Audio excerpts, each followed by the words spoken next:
Vous n'y attendiez absolument pas, hein? Non, je ne m'y attendais pas parce Oui. qu'en plus, d'abord, si vous voulez me faire une surprise, je suis une très bonne cliente. Je crois tout ce que vous me dites.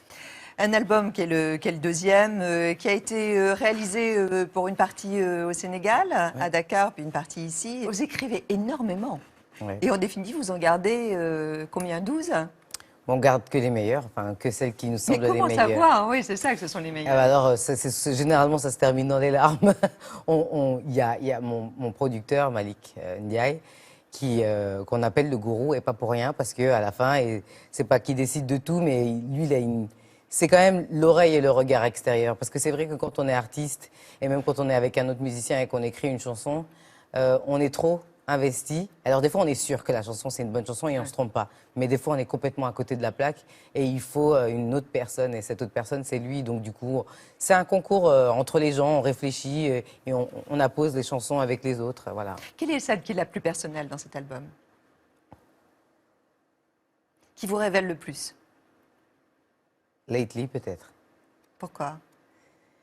Bah, Lately, c'est la chanson d'une fille qui s'excuse d'être qui elle est. C'est-à-dire que parfois on dit et on fait n'importe quoi et même on peut gâcher des histoires incroyables, on peut même rater des occasions, des histoires d'amour incroyables juste par ego, par bêtise.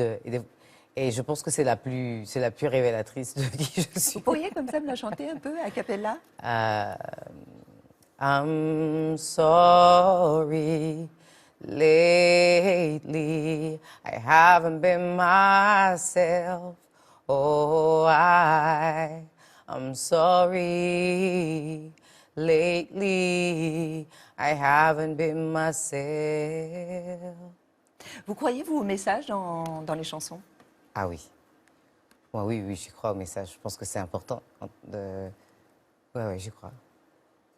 Il y a des chansons qui ont certainement, faut que j'y réfléchisse, mais qui ont été des déclics pour moi.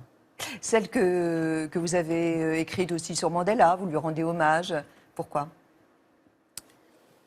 Parce que Mandela, ça fait partie des héros qui n'étaient pas des super-héros, c'était des êtres humains comme les autres, mais qui ont changé la vie de millions. Et il a terminé sur des t-shirts, des posters et tout ça. Et aujourd'hui, vous parlez à des jeunes, ils savent pas vraiment qui c'est en fait.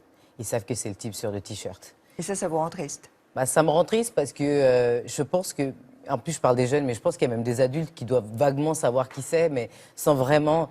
Et il n'y a pas que lui, il y en a plein. Il y a plein de héros comme ça de l'histoire dont on ne parle pas assez. Alors que si on se plongeait vraiment sur l'histoire de ces mecs-là, on pourrait peut-être trouver nous aussi la force de se révolter contre toute forme d'injustice. On devrait s'inspirer de l'histoire de ces héros-là pour peut-être devenir des héros nous-mêmes. Qu'est-ce qui différencie la femme que vous êtes de l'artiste?